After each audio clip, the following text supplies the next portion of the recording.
नमस्कार। JCERT के D school में मैं आप सभी का स्वागत करता हूं। बच्चों, यह वीडियो कक्षा 7 के लिए है और इस वीडियो में हम लोग सामाजिक विज्ञान के तहत भूगोल पढ़ने जा रहे हैं। भूगोल की पुस्तक है पर्यावरण और हम, और इस पुस्तक की अध्याय 8 पढ़ेंगे। अध्याय का नाम है मानव पर्यावरण अन्योन्य क्रिया, उष्णकटिबंधीय एवं उपोष्ण प्रदेश। इस अध्याय की यह पहली वीडियो है और इस वीडियो में हम लोग इस अध्याय के तहत समझेंगे कि मानव और पर्यावरण में किस प्रकार का संबंध है। इसके बाद हम लोग अमेजन बेसिन में जीवन के बारे में पढ़ेंगे कि अमेजन बेसिन का जीवन कैसा है। तो बच्चों, शुरू करते हैं अध्याय 8 की पहली वीडियो, और अध्याय का नाम है मानव पर्यावरण अन्योन्य क्रिया, उष्णकटिबंधीय एवं उपोष्ण प्रदेश। बच्चों, पहले हम समझेंगे कि अन्योन्य क्रिया हम किसे कहेंगे। मानव और पर्यावरण के बीच अन्योन्याश्रित संबंध है। अन्योन्याश्रित का अर्थ है कि एक दूसरे पर आश्रित है। मानव पर्यावरण पर आश्रित है और पर्यावरण मानव से लाभ उठाता है। प्राचीन काल से ही मानव और पर्यावरण एक दूसरे को प्रभावित करते रहे हैं। प्राकृतिक तत्वों में वर्षा, तापमान, प्राकृतिक वनस्पति, उच्चावच तथा मानवीय तत्वों में भाषा, खान पान, धर्म, आस्था, वस्त्र इत्यादि को सम्मिलित किया जाता है। मानव की मूल आवश्यकताएं क्या है? भोजन, वस्त्र एवं रहने के लिए आवास पर्यावरण से प्रभावित होती है। विभिन्न प्रदेशों के मानवीय अधिवास, वस्त्र और भोजन में स्पष्ट अंतर दिखाई देता है। अधिवास मतलब उसके आवासीय तौर तरीका, रहने का तौर तरीका, क्योंकि खान पान, वस्त्र एवं गृह निर्माण पर्यावरण पर निर्भर करता है। आप पर्यावरण के बारे में तो जानते हैं ना। हमारे चारों ओर जो कुछ भी दिखता है, सजीव और निर्जीव, पर्यावरण कहलाता है। कि ऐसे पर्यावरण जिसमें प्राकृतिक एवं मानवीय तत्वों की समानता पाई जाती है, मतलब वहां का प्राकृतिक वातावरण भी एक जैसा होता है और वहां के रहने वाले मानवीय तत्व भी एक जैसे होते हैं। तो इस क्षेत्र को हम लोग प्राकृतिक प्रदेश कहते हैं। एक प्राकृतिक प्रदेश दूसरे प्राकृतिक प्रदेश से सदैव भिन्न होता है, जिसको हम इस पाठ में समझेंगे। बच्चों, यह अध्याय पाठ है, फिर अध्याय 9 और 10। इन तीनों पाठ में आप विश्व के विभिन्न प्राकृतिक प्रदेशों के निवासियों के जीवन एवं क्रियाकलाप के बारे में जानेंगे। आप भी बच्चों उत्सुक रहते हैं ना दुनिया भर के लोगों के बारे में जानने के लिए।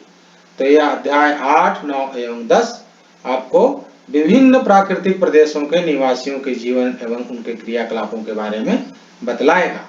चलिए बच्चों, शुरू करते हैं अमेजन बेसिन में जीवन की जानकारी से। यह एक प्राकृतिक प्रदेश है और इसके बारे में हम आपको बताते हैं। बच्चों, अमेजन बेसिन का विस्तार दक्षिण अमेरिका के भूमध्य रेखीय प्रदेश में पाया जाता है। मेरी बात सुनने के साथ साथ आप यहाँ चित्र भी देखिए, तो आप साथ साथ ये समझते जाएंगे भूमध्य रेखीय प्रदेश हम किसे कहते हैं। भूमध्य रेखा के 10 डिग्री उत्तर एवं 10 डिग्री दक्षिण के बीच के भाग को भूमध्य रेखीय प्रदेश कहते हैं। अमेजन नदी इसी प्रदेश से होकर बहती है। अमेजन की खोज स्पेन के अन्वेषकों ने की थी। अन्वेषक मतलब खोज करने वाले लोग।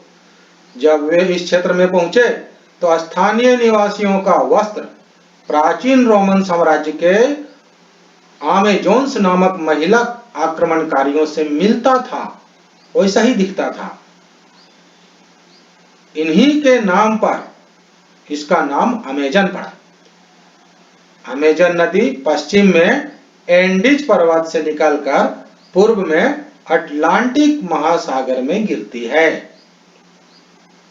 जिस स्थान पर कोई नदी किसी अन्य जल राशि में मिलती है तो उसे नदी का मुहाना कहते हैं। एक नदी दूसरे नदी में जाकर जहां पर मिलती है या किसी भी अन्य जल राशि में जाकर मिलती है तो उस स्थान को क्या कहते हैं? नदी का मुहाना। अमेजन बेसिन का निर्माण अमेजन की बहुत सी सहायक नदियां मिलकर करती है। अब समझिए कि सहायक नदियां किसको कहते हैं। सहायक नदी वह छोटी नदी होती है जो मुख्य नदी में आकर मिलती है। छोटी छोटी नदियां एक बड़ी नदियां में आकर मिलती है तो वो छोटी नदियां सहायक नदी कहलाती है।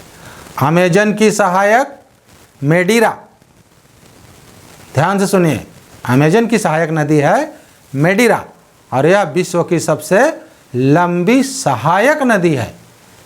सहायक नदी है बच्चों, सबसे लंबी नदी विश्व की नहीं है, यह सबसे लंबी सहायक नदी है। पेरू के कुछ भाग, बोलिविया, इक्वेडोर, कोलंबिया तथा वेनेजुएला के छोटे भाग में अपवाहित होती है, मतलब बहती है। तो यह था बच्चों अमेजन का स्थान कि अमेजन कहाँ पर है। अमेजन बेसिन के जलवायु के बारे में आपको बताते हैं। अमेजन बेसिन भूमध्य रेखा के आसपास फैला है, ये तो आपने देख लिया। यहाँ वर्ष भर गर्म एवं आर्द्र जलवायु रहती है। आर्द्र मतलब वायु में पानी का अंश रहता है।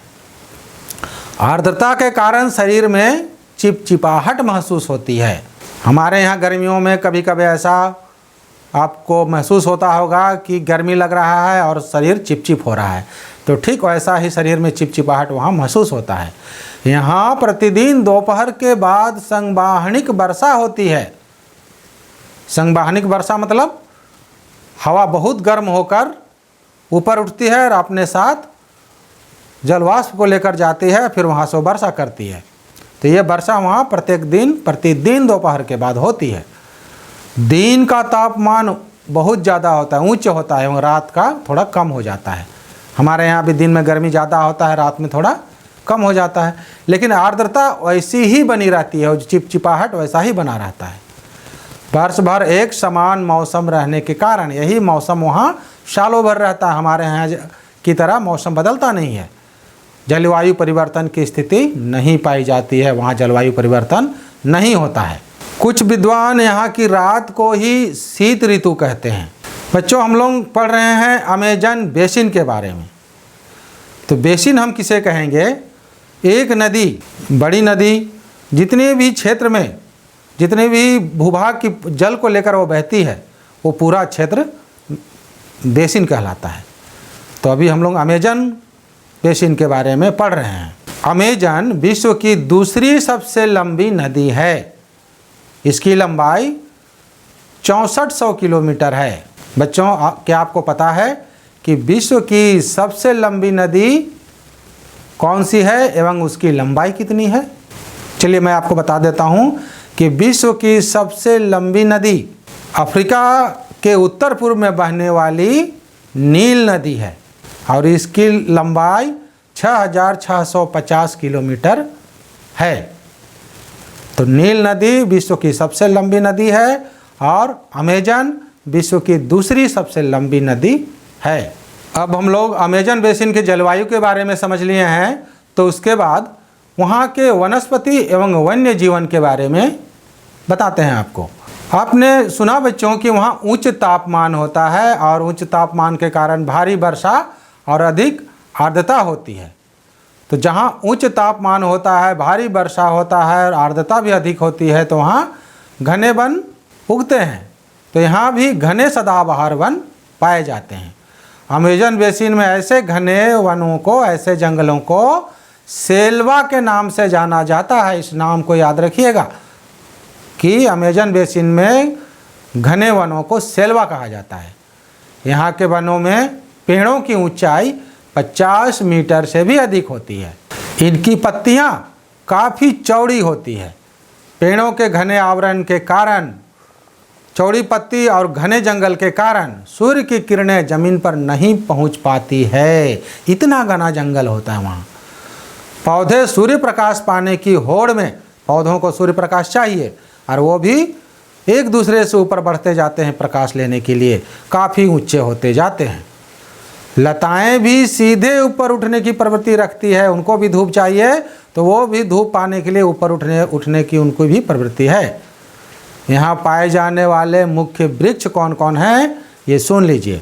महोगनी, रबर का पेड़ होता है बच्चों, एबोनी, रोजवुड, बालसा, शीनकोना तथा कार्नावाबा आदि ये मुख्य वृक्ष वहाँ पाए जाते हैं। बच्चों, इन वनों में वन्य जीवों की भी प्रचुरता है, जंगली जानवर भी मिलते हैं। यहाँ पर वैसी प्रजातियाँ पाई जाती है जो या तो पेड़ों पर रह सकती है या फिर सांप की तरह रेंग सकती है। अब यहाँ पक्षियों में टूकन पक्षी, इस नाम को भी याद रखिएगा कि टूकन क्या है, एक पक्षी का नाम है। गुंजन पक्षी, रंगीन पक्षी तथा प्राणियों में बंदर, स्लॉथ एवं चींटी खाने वाले टाइपीर पाए जाते हैं। मगरमच्छ, सांप, अजगर इस प्रदेश के प्रमुख सरीसृप हैं जो रेंग कर चलने वाले हैं। यहाँ विश्व का सबसे बड़ा सांप कौन है? विश्व का सबसे बड़ा सांप एनाकोंडा, वो भी पाया जाता है। यहाँ कीड़े मकोड़ों की भरमार है, जंगल है तो कीड़े मकोड़ों की भरमार भी है। इस प्रकार जीवों की विविधता की दृष्टि से यह बेसिन असाधारण रूप से समृद्ध है। बहुत ही ज़्यादा जीव यहाँ पाए जाते हैं, इसलिए कह सकते हैं कि असाधारण रूप से समृद्ध है। बच्चों, जानकारी की बात है, सुन लीजिए। सीनकोना की वृक्ष की छाल से मलेरिया की दवा क्विनिन बनती है। हम लोग उसको क्विनेन बोलते हैं लेकिन उसका सही शब्द है क्विनिन। तो ये की छाल से बनती है तथा वालसा वृक्ष की लकड़ियाँ खिलौने और नाव बनाने के काम आती है। तो ये पेड़ों का उपयोग बताया गया। चलिए बच्चों, अब हम लोग अमेजन बेसिन के निवासियों के बारे में जानते हैं। विषुवतीय प्रदेश की जलवायु, यह विषुवतीय प्रदेश है तो यहाँ की जलवायु मानव बसाव मतलब मनुष्यों के रहने के अनुकूल नहीं है। बहुत कठिन जीवन हो जाता है यहाँ रहना। इस प्रदेश के अधिकांश भागों में विरल जनसंख्या पाई जाती है। मनुष्य यहाँ रहना नहीं चाहते हैं, उनका जीवन बहुत ही कठिन होता है, जो हैं बहुत तकलीफ से हैं। अमेजन बेसिन में मूल निवासी को इंडियन कहते हैं। देखिए, उनको भी इंडियन कहते हैं। यह संभवतः विश्व की सबसे आदिम जनजाति हैं, सबसे पुराने लोग हैं। इनका मुख्य व्यवसाय आखेट मतलब शिकार एवं संग्रहण, कंदमूल जमा करना है। बच्चों, यहाँ के लोग छोटे से क्षेत्र में वन के कुछ वृक्षों को काट कर अपने भोजन के लिए फसल उगाते हैं। वृक्षों झाड़ियों को साफ कर वहाँ छोटा सा खेत बनाकर उसमें छोटा अपने जीवन को खाली चलाने के लिए खेतीबाड़ी करते हैं। यहाँ के पुरुष शिकार करते हैं तथा नदी में मछली पकड़ते हैं। जंगल है तो शिकार के लिए उपलब्ध है और नदी है इतनी बड़ी तो मछली पकड़ते हैं। जबकि महिलाएं फसलों का ध्यान रखती है। फसल उपजाना महिलाओं के हिस्से है। यह मुख्यतः क्या क्या उगाते हैं? देखिए, फल का नाम दिया है अनानास, शकरकंद एवं शकरकंद की तरह ही है टोपियोका, ये सब यहाँ उगाए जाते हैं। चूँकि पुरुषों के द्वारा शिकार अनिश्चित होता है, निश्चित नहीं है कि मछली मिलेगा ही, जंगली जानवर पशु मिलेंगे ही शिकार में। अतः ऐसी परिस्थिति में परिवार का भरण पोषण महिलाओं द्वारा उगाए गए साग सब्जी से ही होता है। कृषि के लिए ये प्राचीन पद्धति, थोड़ा ध्यान से सुनिएगा, एक प्राचीन पद्धति है जिसको बोलते हैं कर्तन एवं दहन। तो ये एक कृषि पद्धति है जिसको हम लोग स्थानांतरित कृषि भी कहते हैं। तो ये कृषि वहाँ अपनाते हैं ये लोग। कर्तन का अर्थ है काटना और दहन का अर्थ है जलाना। तो किसान पहले वृक्षों एवं झाड़ियों को काट कर भूमि साफ करते हैं और फिर उन झाड़ियों को वहाँ पर जला देते हैं। तो कर्तन और दहन हो गया। तो ये जले हुए जो राख है उससे क्या होता है, पोषक तत्व मिलता है मिट्टी को, और इस पोषक तत्व से मिट्टी उपजाऊ हो जाता है। और इस साफ भूमि पर कुछ वर्षों तक कृषि होता है। जब तक उपजाऊपन इसका बना रहता है तब तक उसमें कृषि होता है। कुछ वर्षों के बाद पोषक तत्वों की कमी हो जाने से, अभाव हो जाने के कारण इनको फिर दूसरी भूमि को उसी तरह से करना पड़ता है। फिर दूसरी भूमि में जाते हैं, झाड़ी जंगल काटते हैं, फिर वहाँ जला के फिर वहाँ खेती शुरू करते हैं। तो ये 2-3 साल में, कुछ वर्षों में एक ज़मीन को छोड़ते हैं, फिर दूसरी ज़मीन को खेती के लिए उपयोग में लाते हैं, फिर तीसरी ज़मीन को लाते हैं। एक ही ज़मीन में हमेशा खेती करते नहीं रहते हैं। तो ये क्या कहलाता है, स्थानांतरित कृषि कहलाता है। तो बच्चों, ब्राज़ील में स्थानांतरित कृषि को रोक्का कहा जाता है। इसको भी आप याद रखिएगा कि ब्राज़ील में स्थानांतरित कृषि को रोक्का कहते हैं। बच्चों, अमेजन बेसिन में बहुत से खनिज भी पाए जाते हैं, अतः खनन भी यहाँ के लोगों का, मतलब खनिज निकालना भी यहाँ के लोगों का मुख्य पेशा है। वर्षा वन में लकड़ियों की अधिकता के कारण मकान लकड़ियों के बने होते हैं। यहाँ मकान मधुमक्खी के छत्ते के आकार वाले छप्पर जैसे बने होते हैं, जबकि कुछ मकान अपार्टमेंट जैसे होते हैं, जिसे मलोका कहते हैं। इनकी छत तीव्र ढलान वाली होती है। वर्तमान समय में अमेजन बेसिन के लोगों का जीवन धीरे धीरे बदल रहा है। बच्चों, पृथ्वी पर मनुष्य का जीवन धीरे धीरे हर जगह बदलते रहता है। पुराने समय में वन के अंदर पहुंचने के लिए नदी ही एकमात्र उपाय थी। नदी में ही नाव के माध्यम से और किसी भी माध्यम से जिससे हम पानी पर पार कर सकते हैं, इससे ही हम लोग जंगल के अंदर जा सकते थे। लेकिन 1970 में ट्रांस अमेजन महामार्ग बनने के बाद, महामार्ग बन गया, रोड सड़क बन गया है, इसके आंतरिक भागों तक पहुंचना अब सरल हो गया है। अनेक स्थानों पर तो हवाई जहाज एवं हेलीकॉप्टर से पहुंचा जाता है। विकास की प्रक्रिया के कारण मूल आबादी को स्थानांतरित होना पड़ा, जो पौराणिक तरीके के खेती करते थे। जहाँ जहाँ विकास हो रहा है वहाँ से मूल निवासियों को हटना पड़ा। अमेजन बेसिन में विकास की प्रक्रिया के कारण धीरे धीरे जैविक विविधता एवं वर्षा में कमी आ रही है। जीवों की प्रजातियां घट रही है बच्चों। जंगल काटे जा रहे हैं और जंगल काटे जाने के कारण वर्षा भी कम होने लगी है। एक अनुमान के अनुसार वर्षा वन का एक बड़ा भाग प्रतिवर्ष विलुप्त होता जा रहा है, गायब होते जा रहा है, काट के उपयोग में लाए जा रहे हैं मनुष्यों द्वारा। वर्षा वन के विलुप्त होने से इसका व्यापक प्रभाव पड़ रहा है। मृदा अपरदन, मिट्टियां कटना शुरू हो गया है यहाँ का, जिस कारण बंजर भूमि का क्षेत्र तेजी से बढ़ रहा है, बंजर भूमि ज़्यादा होता जा रहा है। तो ये था बच्चों अमेजन बेसिन की पूरी जानकारी। आपने एक समस्या के बारे में सुना कि वनों के बेतहाशा कटने से वर्षा कम होने लगती है और जीव जंतुओं का प्रजाति विलुप्त होने लगते हैं, जंगल भी विलुप्त होने लगता है और मृदा अपरदन, जो उपजाऊ मिट्टी कट कर बहने लगता है और आने वाले समय में ये उपजाऊ भूमि न मिलकर बंजर भूमि ही मिलेंगे।